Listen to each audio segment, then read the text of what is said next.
Oke, Assalamualaikum warahmatullahi wabarakatuh. Shalom, selamat siang. Hari ini kita akan lanjut belajar tentang berpikir kritis dalam proses keperawatan. Nah, kita harus memahami bahwa dalam konsep berpikir kritis, itu kita harus tahu bahwa memang masalah itu pasti ada.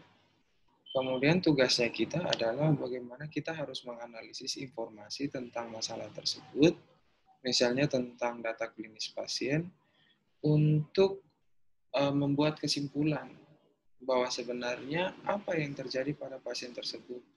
Namun, untuk kemampuan berpikir kritis tersebut yang paling ditekankan adalah kita harus mengevaluasi apakah memang informasi yang kita dapatkan itu memang informasi yang benar atau tidak. Seperti itu. Nah, untuk berpikir kritis itu adalah suatu proses yang berkelanjutan yang dicirikan oleh keterbukaan pikiran, kemudian dilakukan penyelidikan terus-menerus yang dikombinasikan dengan kemauan untuk melihat setiap situasi pasien yang unik, karena setiap pasien itu mereka memiliki latar belakang yang berbeda-beda dengan kondisi yang berbeda-beda. Kemudian kita harus bisa menentukan asumsi yang teridentifikasi mana yang benar dan mana yang relevan, ya, seperti itu. Kemudian di dalam berpikir kritis, beberapa keterampilan yang harus dipunyai oleh seorang perawat adalah yang pertama itu soal interpretasi, kemudian evaluasi, inferensi, penjelasan, pengaturan diri, dan analisis. Interpretasi adalah bagaimana kita mengumpulkan dan mengklarifikasi data itu secara tertib. Kemudian setelah kita menginterpretasi data, kita harus bisa menganalisis bahwa data yang kita dapatkan itu mana yang bisa kita terima, mana yang kita tidak bisa terima. Yang bisa kita terima adalah semua data yang betul-betul kita dapatkan dari pasien, yaitu data yang bersifat subjektif atau dari pasien sendiri, atau data objektif yang betul-betul dari hasil pengamatan kita. Jangan kita berinterpretasi atau kita berimajinasi. Itu dilarang. Kalau bisa harus subjektif dari pasien dan objektif. Kemudian inferensi, cari hubungan dalam informasi yang telah kita kumpulkan. Jadi sekian data yang kita dapatkan dari interpretasi, kita harus mencari hubungan antara data yang satu dengan data yang lain. Kemudian kita evaluasi. Seperti yang tadi saya bilang, bahwa pada saat kita menganalisis, semua data itu harus bisa kita terima. Kita terima, kemudian kita evaluasi. Harus betul-betul objektif. Ya. Kemudian, saat bersifat objektif, kita harus bisa, setiap data yang kita dapatkan itu harus bisa memiliki penjelasan. Harus bisa memiliki penjelasan yang baik.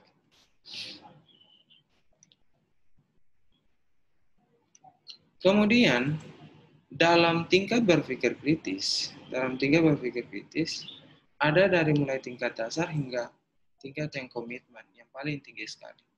Pada tingkat dasar, kita harus percaya bahwa para ahli itu memiliki jawaban yang benar pada setiap masalah.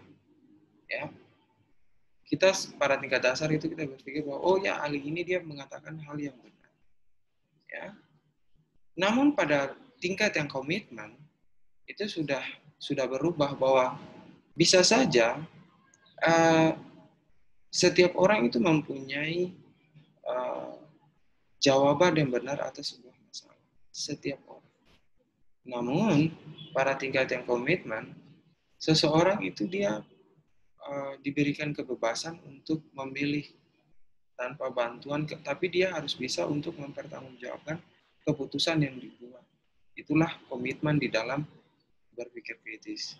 Nah, untuk tingkat yang kompleks, seseorang itu memang dia harus mampu untuk menganalisis dan memeriksakan pilihan secara lebih mandiri. Jadi kalau Anda mau mengambil sebuah keputusan pada tingkat dasar, mungkin Anda berpikir bahwa ketika ada masalah, saya mencari literatur bahwa ahli ini dia mengatakan hal yang benar. Namun pada tingkat kompleks, selain Anda melihat literatur, Anda harus bisa menganalisis dan memeriksa pilihan dengan mandiri atas dasar-dasar dari para ahli yang sudah Anda cari sebelumnya. Nah, pada tingkat yang komitmen itu Anda harus bisa mengambil keputusan bahwa tindakan yang Anda ambil berdasarkan atas sumber-sumber lain dari para ahli misalnya, itu mendasari Anda untuk bisa mengambil keputusan. Seperti itu. Nah, dalam berpikir kritis, ada satu tahap yang dinamakan berpikir dan belajar. Dalam berpikir dan belajar, berpikir dan belajar itu adalah sebuah proses yang seumur hidup atau setiap hari itu ada.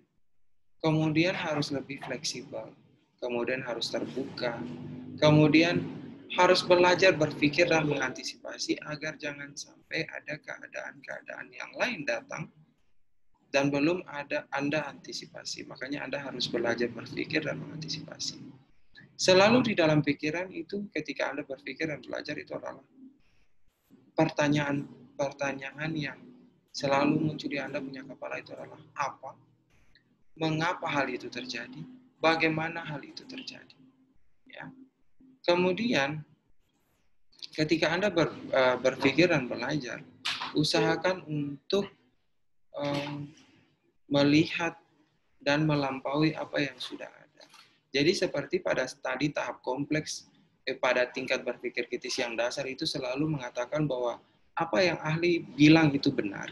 Padahal ternyata pada saat kita berpikir dan belajar, belum tentu ahli itu bicara selalu benar. Karena keadaan pada saat ahli itu dia mengeluarkan statement atau pada ahli itu dia hidup, itu dia belum tentu juga keadaannya sama seperti keadaan yang sekarang. Kemudian usahakan untuk merenungkan pengalaman pada masa lalu. Jadi ketika Anda membuat kesalahan pada masa lalu, usahakan untuk keadaan yang sekarang itu tidak diulang lagi. Kemudian ketika keadaan atau situasi makin berubah, maka pengetahuan yang baru itu pasti akan terbantu. Dan hal-hal yang secara tradisional atau old school atau pada saat zaman dulu itu mulai berubah, ya seperti itu. Kemudian kompetensi dalam berpikir kritis itu adalah sebuah proses kognitif yang digunakan perawat untuk membuat penilaian tentang asuhan klinis. Jadi asuhan keperawat dalam kompetensi berpikir kritis itu dibutuhkan oleh seorang perawat itu ketika dia melaksanakan asuhan keperawatan. Ya, kompetensi berpikir kritis ini termasuk berpikir kritis umum dan berpikir kritis khusus. Apakah itu? Dalam berpikir kritis umum harus menggunakan metode ilmiah untuk melaksanakan pemecahan masalah dan pengambilan keputusan. Nah, sedangkan berpikir kritis khusus itu menggunakan penalaran diagnostik. Jadi semua data yang ada di situ itu harus ada data-data diagnostiknya. Kemudian baru kita bisa mengambil kesimpulan klinis, ya seperti itu. Kemudian di dalam metode ilmiah itu kita harus bisa memecahkan masalah dengan menggunakan penalaran. Gunakan nalar Anda. Langkah-langkahnya itu adalah yang pertama kita harus bisa identifikasi masalah. Ada masalah pada klien. Oh iya betul, kliennya punya masalah. Kemudian ketika punya masalah, data-data apa yang mendukung masalah pada klien. Kemudian kita bisa merumuskan pertanyaan, pengujian soal, dan kemudian mengevaluasi hasil. Ya, ini adalah 5 tahap yang harus dilaksanakan.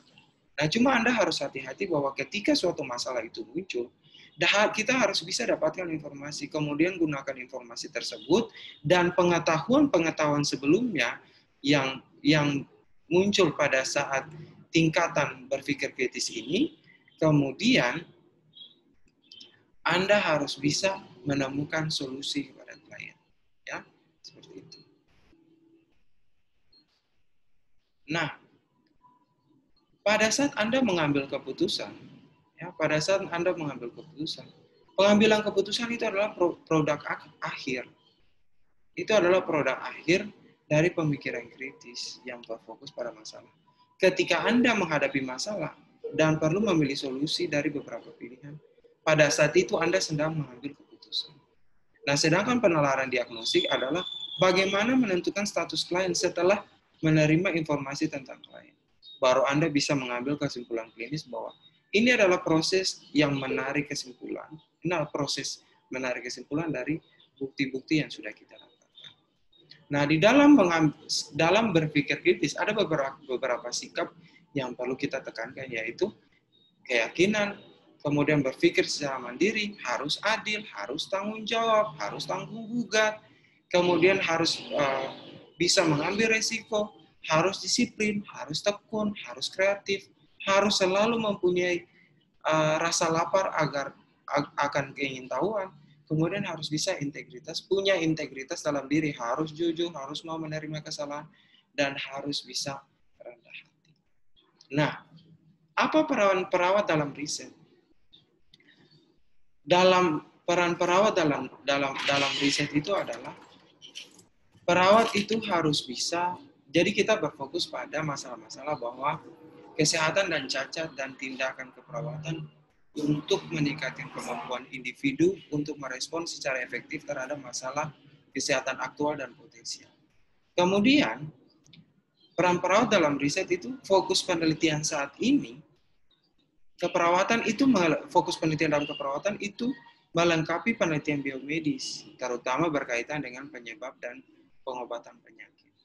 Nah, kemajuan dalam penelitian biomedis itu telah menghasilkan peningkatan harapan hidup, termasuk harapan hidup bagi mereka yang mengalami cedera serius dan mereka yang mengalami kondisi kronis atau terminal. Nah, kondisi kronis ini membuat penelitian dalam keperawatan itu menjadi tandem dengan penelitian biomedis. Kalau biomedis untuk mencari pengobatan, sedangkan perawat itu tugasnya adalah kita mencari langkah-langkah atau jalan keluar dalam melaksanakan asuhan keperawatan. Ya, penelitian dilakukan oleh perawat itu mencakup berbagai jenis studi untuk memperoleh intervensi klinis untuk membantu mereka yang membutuhkan asuhan keperawatan. Jadi penelitian dalam keperawatan ya fokusnya adalah asuhan keperawatan. Seperti kita melaksanakan asuhan keperawatan, ASKEP, ya fokusnya itu adalah kita melaksanakan asuhan keperawatan, bukan untuk menjadi seorang dokter dan lain-lain. Nah, kompleksitas penelitian keperawatan dan cakupannya yang luas seringkali membutuhkan landasan ilmiah dari orang lain.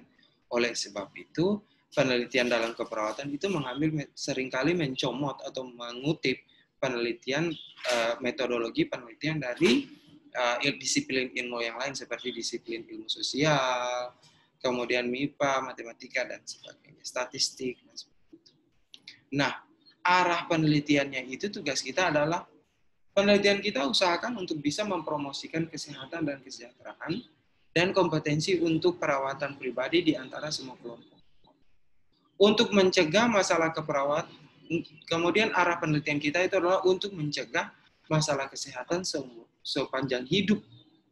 Yang masalah-masalah kesehatan tersebut itu seringkali menurunkan produktivitas dari manusia itu sendiri, kemudian menunjukkan ketidakpuasan. Nah, tugas kita itu adalah bagaimana mencegah hal-hal itu terjadi, supaya orang itu makin panjang umur, kemudian tetap produktif, dan tetap puas di dalam diri. Nah, tugas penelitian kita itu di dalam keperawatan tugasnya adalah untuk menurunkan dampak negatif dari masalah kesehatan, seperti masalah lain, yang seperti tadi sudah dijelaskan bahwa produktivitas dan kepuasan, namun juga ada masalah lain yaitu coping. Coping itu bagaimana cara kita untuk bersikap pada saat sebuah masalah itu dia. Ya.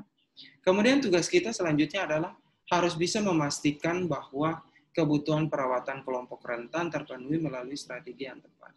Kelompok rentan itu seperti apa? Orang lumpuh, cacat, disabilitas, ibu hamil, anak bayi kecil, orang tua, panti jompo. Itu adalah perawatan kepada kelompok rentan. Tugas kita adalah bagaimana kita meneliti, mencari jalan keluar agar masalah-masalah pada kelompok rentan itu tidak terjadi.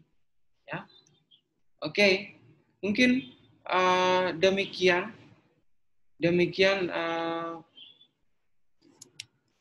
materi kita di hari ini. Jika memang Anda memiliki pertanyaan tentang materi kita di hari ini, silakan Anda komen di link di bawah. Oke, selamat siang dan tetap semangat.